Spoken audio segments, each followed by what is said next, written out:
Please welcome to the stage co-founder of AWE and Super Ventures, Ori Inbar.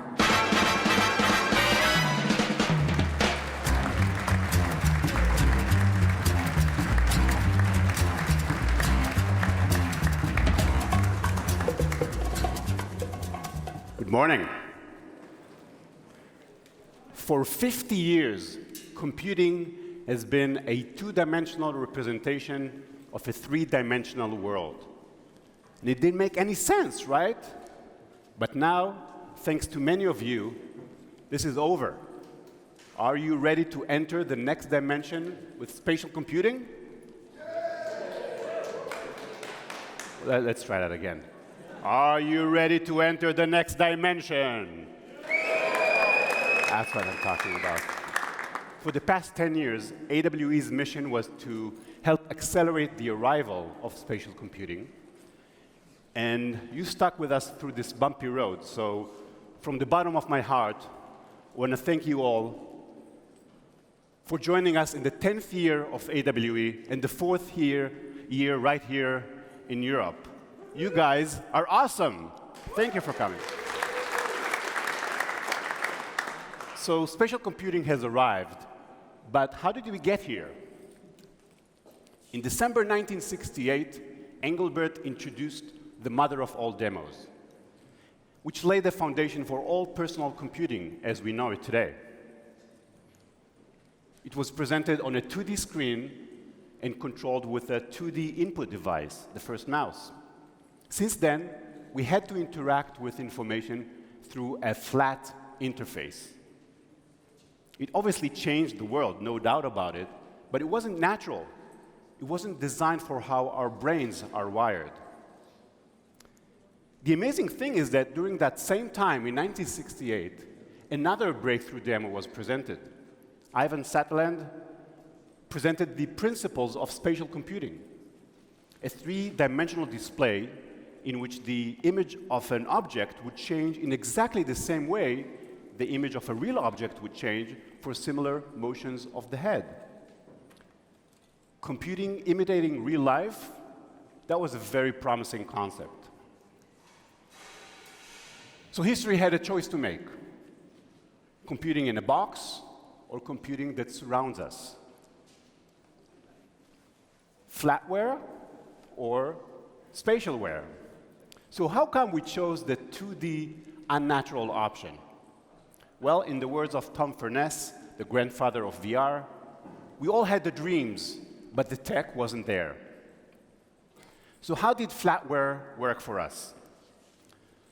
Marshall McLuhan, you all know him, is known for saying the medium is the message. But today, over 90% of all media interactions are screen-based. The screen is the message.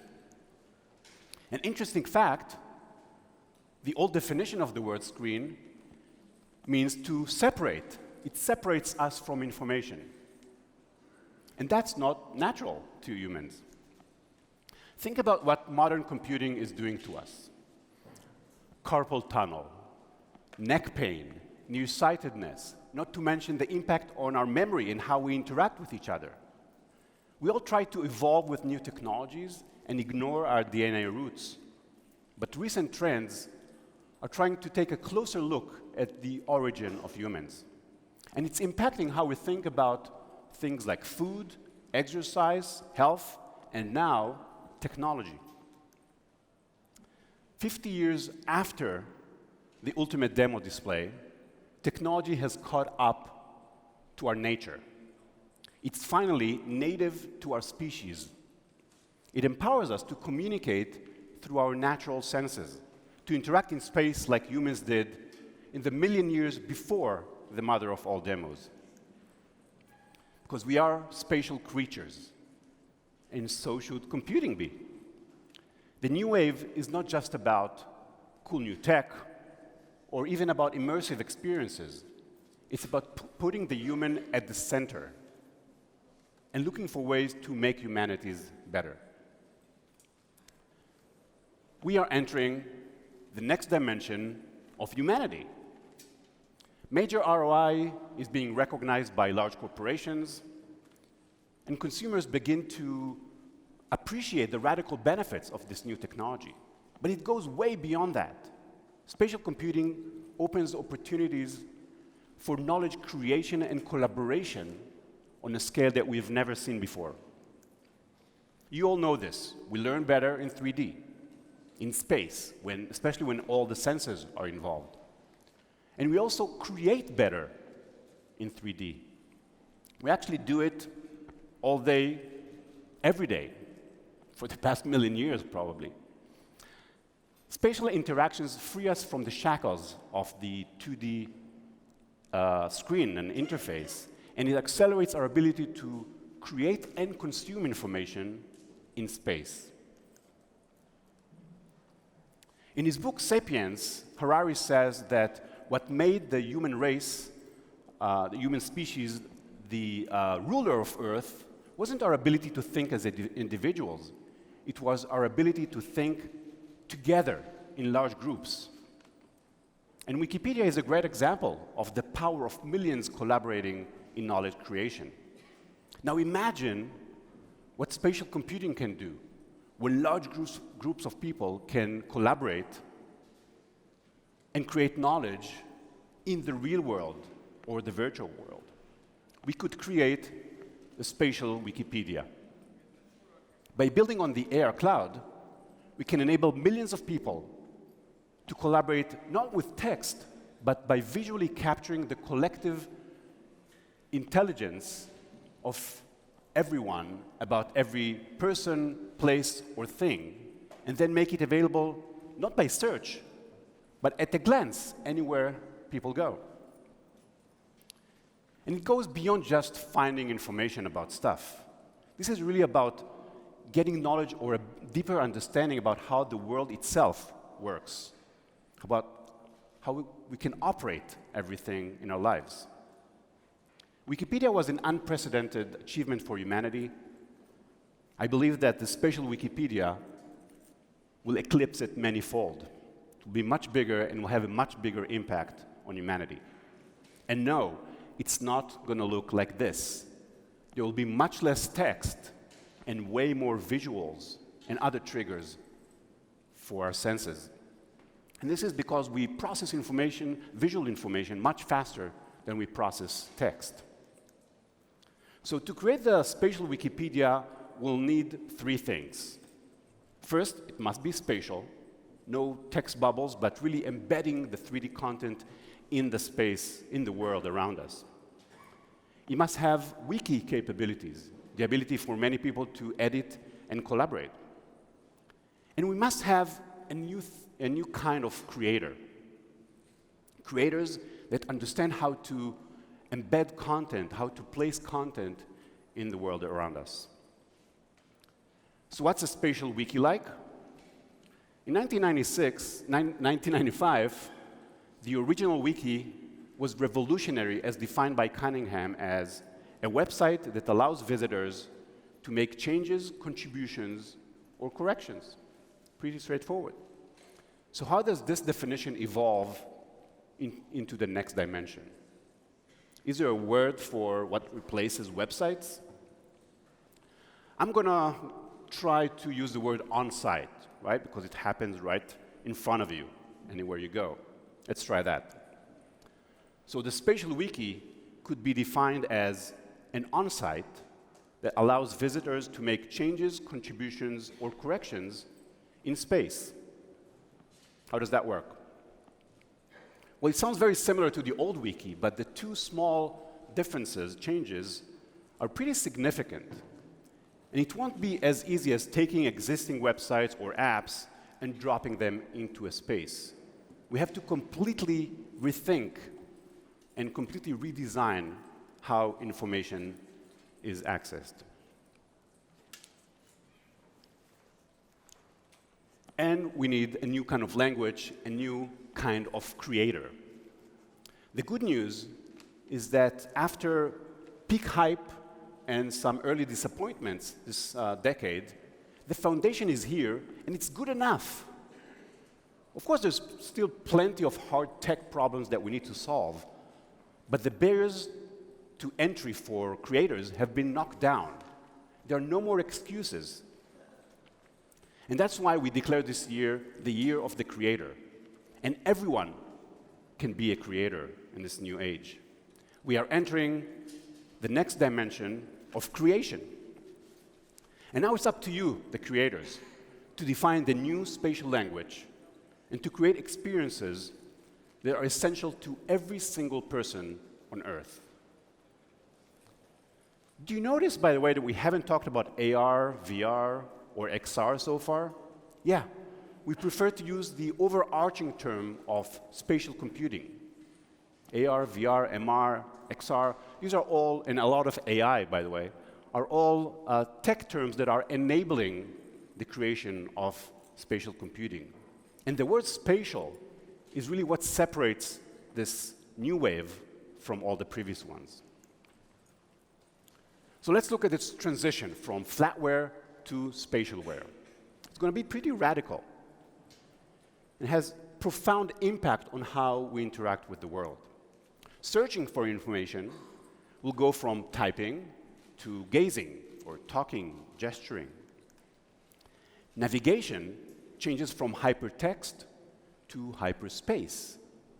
Information changes as we move from space to space. Design transitions from responsive web to responsive space, where content is automatically organized and adapts itself to the space around it to fit reality or virtual reality. And interaction switches from 2D input with mouse, keyboard, touch to spatial interaction, where all the senses are involved. And finally, communication goes from shared messaging of text, photos, or maybe videos, to shared presence, where we all feel like we're in the same space. As I was quoted in Kevin Kelly's fantastic Mirror World article in Wired, it's about moving the internet off of screens and into the real world. Removing the screen that separates us from information and making the world itself the medium again. Goodbye two-dimensional flatware. Hello spatialware. Finally made for how our brains are wired. But with all this excitement, let's not forget this face. With spatial, I'm going to show it to you every time, just to remind you that with spatial computing, everything we do is captured and analyzed on camera.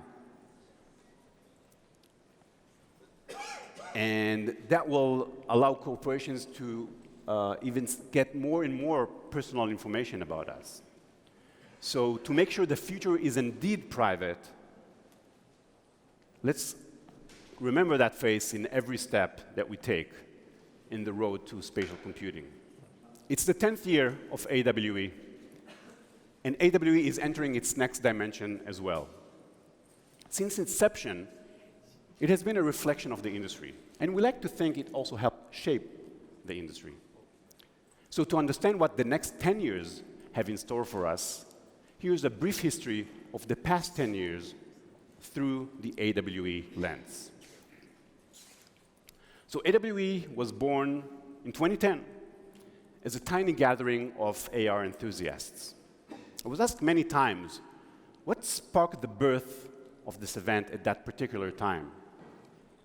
So you have to remember, by the way, you see I haven't lost a single hair since then? And I even have the exact same AR prototype glasses that I had back then. Let's see how it looks.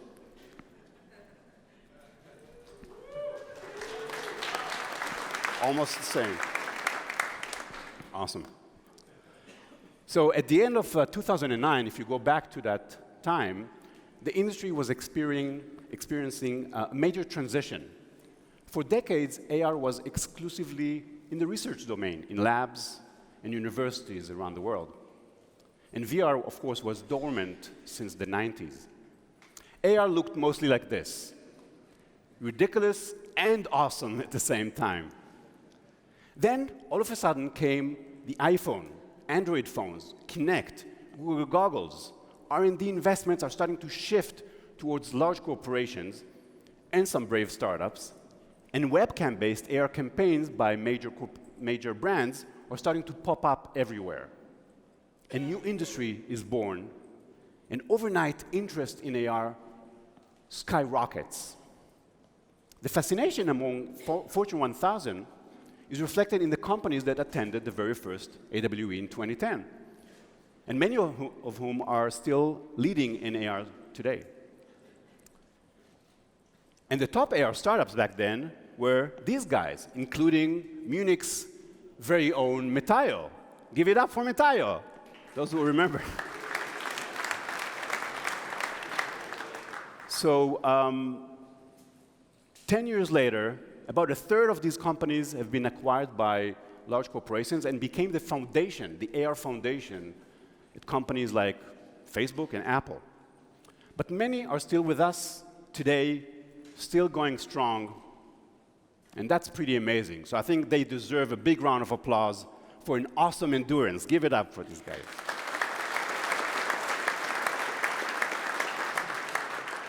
By 2013, Google Glass emerges, and it drives interest in AR to a new record. That's, of course, before you know what happened with Google Glass. But dozens of early smart glasses appear on the market and are showcased at AWE. Remember these? The focus at AWE shifts from consumers to enterprise, and from GPS-based AR to real AR, driven by some early depth sensing devices like Tango and occipital structure sensor. At that point, we get a glimpse of what it means for computers to understand the world around us in 3D, and it becomes front and center at AWE. In 2014 and 2015, with Oculus Vive launch and Facebook acquisition, interest in VR goes through the roof. The VR industry is reborn and joins as AWE. A new theme is adopted, is embraced by the AR and VR community. The idea that AR and VR can make everyone better at anything they do. It gives superpowers to the people. That same year, AWE debuts in China as a signal to the industry that Asia, and especially China, is going to be the largest market for AR and VR. In 2016, with the HoloLens launch, Pokemon Go craze, and the addictive Snapchat filters, the AR industry gets a new big push. It transforms AWE.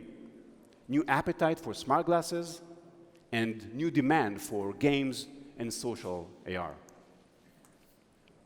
And then AWE comes to Europe. Our very first AWE in Berlin, actually. And you know, Europeans are, people say that they are more risk-averse to new technology. But that's not the case when it comes to XR. The European market is proving to be at least as big, if not bigger, than the US market. 2017 brings an avalanche of new AR developer tools from Apple, Google, Snap, Amazon, Facebook, and also marks the birth of the AR cloud. The hype transitions into real promise, and it sets the industry on a trajectory towards the mainstream.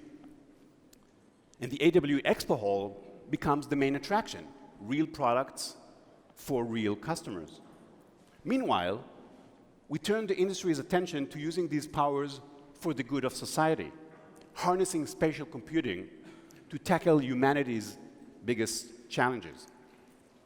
And as a consequence of all this development, in 2018, it becomes a turning point for AR with massive investments by tech giants and investors and a record number of startups at AWE. The VR market at that point is somewhat disillusioned, except, of course, for location-based VR, which is thriving. And some companies start to shift their attention from consumers to enterprise, or from VR to AR. VR, of course, is still awesome at the time. It just takes a little bit more time than expected. That year, AWE picks the theme of go XR or go extinct, because by now, every corporation, investor, and startup must get into AR and VR or be left behind.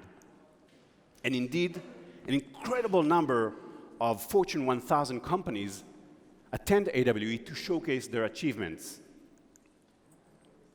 So from a tiny gathering of visionaries in 2010, AWE grows steadily with the ups and downs of the industry. From a handful of exhibitors in the corner in the Santa Clara convention, this year we took the entire convention center. And here in Europe, we have the largest expo we've ever had. And then we're going to Tel Aviv and Asia, along with meetups that happen almost on a monthly basis across 12 cities around the world and growing fast. So you are now really part of a strong global community that actually is at the center of moving spatial computing ahead. When we founded augmentedreality.org, the nonprofit behind AWE, we challenged the industry with a moonshot to reach 1 billion active users by the end of the decade. This summer, Facebook announced that 1 billion people have actually experienced AR in the past year. So it looks like we made it even before the deadline, right? Well, not quite, because we only count active users. And we're getting pretty close to that. We're tracking right now to hit this number by next year, right on time. The good news is that those who try it really like it. And it's also improving the bottom line for businesses. Now we need to continue to create inclusive experiences until we reach every single person on Earth. Because think about it, 1 billion is a very important milestone, but it's only a quarter of all mobile users. We need to keep creating those experiences until everyone on Earth is using it. So here we are in 2019. What's happening? A lot, obviously. We have WebXR, OpenXR, OpenAR Cloud, all initiatives that are helping to remove barriers for adoption. We have AR advertising and e-commerce on the rise, and early demos of the AR Cloud are looking very promising. Magic Leap delivered on the long-awaited goods. HoloLens 2 has been launched and defied all critics, although when is it going to be shipping? And Oculus Quest, of course, with a bunch of other standalone VR headsets, are hitting the market and are seeing record numbers of sales. So 2019 is looking pretty awesome, right? I think it's a great time to be working in spatial computing. And that was a brief history of the last 10 years through the AWE lens. As we look forward, I hope that you took something from that quick history lesson. We plan to be there for you for the next 10 years as spatial computing becomes part of everyday life. It's no longer just for the brave few.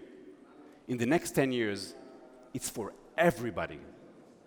And it starts right here and right now. On the Expo floor, over 100 exhibitors showcasing products from the next dimension. Give it up for these guys. And how about our amazing speakers delivering talks in 6 tracks this year? Special shout out for our amazing female speakers this year.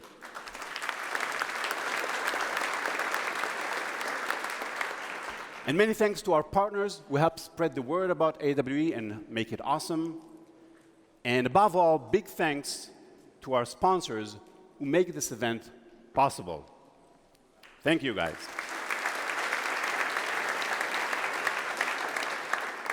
Finally, I'd like to recognize the volunteers who help organize the meetups around the world, now in 13 cities and growing fast. And to the AWE team, Brain Exchange, Prospera, Super Ventures, and the many volunteers who help make this show awesome. Thank you, thank you, thank you. Now let's go spatial and enter the next dimension of spatial computing and of humanity. Have a great show. Thank you all for coming.